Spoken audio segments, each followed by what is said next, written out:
Kabajamtoota daawwattoota keenyatiif dhaggeeffattoota keenya haala fayyaa Jawar Mohamad ilaalchisee oduu ammaa nu dhaqqabe qabna.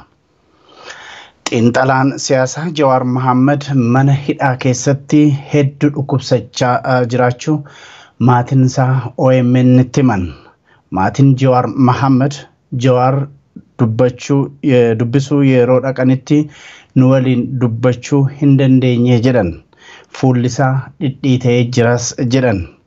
Dhaabbatee nu wajjin haasa'uuf yaalus sababa ijaajjuu yookaan dhaabbachuu dadhabee fi ofirra gadi taa'ee jedhan maatiinsaa.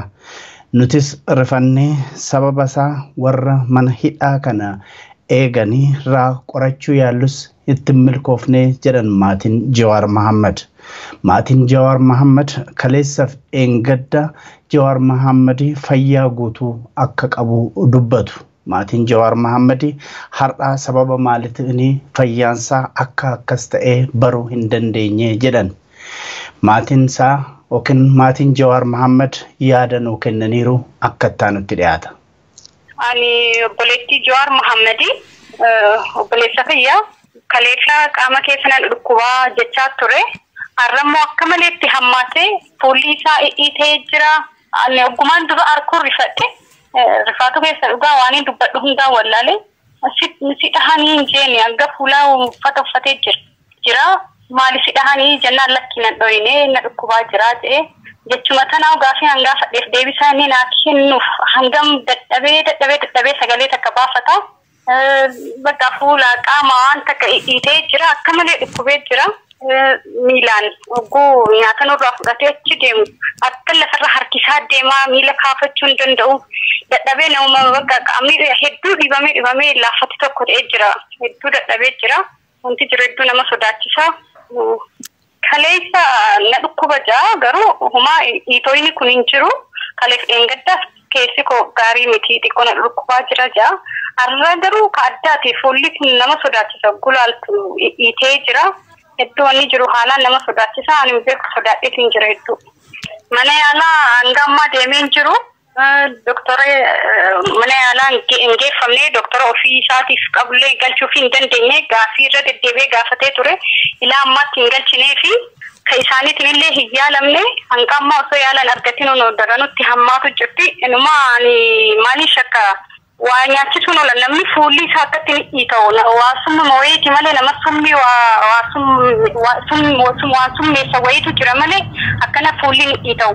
Dawaa nuti yeroo biraa garaadhaaf maal jedhee geessinuufi jira ture ka doktorri isaa ajajeef mana keessaa. Tokkichuma ayyamaniif ni sumaa'u dawaa san fudhatee ala kaama. Ularra kaayama eega inni ganama fudhateeti achuma ala ta'a. Dawaan mana keessa waliin seenu. Dawaa sanuu shakku amma dawaa isaan ala kaan dawaan akkamitti isaan irraa fudhaniiti balbala irra ta'a. Asan keessa waa godhuun oolan bakka summi maarra fuulli isaa akkasuma fakkaata malee namni guyyaa takkatti akka dhibamee lafa hin ga'u. Akka takkaa jiruu isaa keessa dhibamee hin beeku dhibee akka ammaa kan. Takka akkatti harka kennatee illee hin beeku Jawar. Takka waan xiqqoo tanaaf nama laaffatee akka lafa kufu hin turre. Garuu ka ammaa kun waanuma addaati rabbummaan haa dhaqqabus malee hedduu ulfaata hedduu. Yaa ummata Oromoo osuma ijaan agartanii osuma akkatti ilaallu har'a boru osuma jennu osuma har'a akkana goonee boru akkana goonu osoo jennu osoo walii galuu dadhabnee waan takka godhuu dadhabnee Jawar mana hidhatti dhiisnee boru lubbuu isaa dhabuuf deemna. Gaafa san immoo mootummaan silaa kanuma beeytanii akkana ta'e sababa akkanaatiin akkana ta'e jechuuf deema.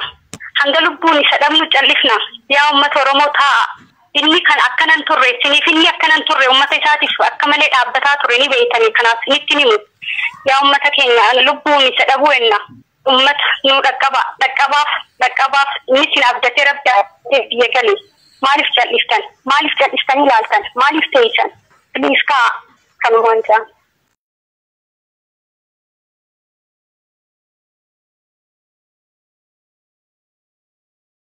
Mohamad akka obboleettiin Jawar Mohamad fi maatiin Jawar Mohamad jedhanitti Jawar Mohamad mana hidhaa keessatti hedduu dhukkubsateeti jira.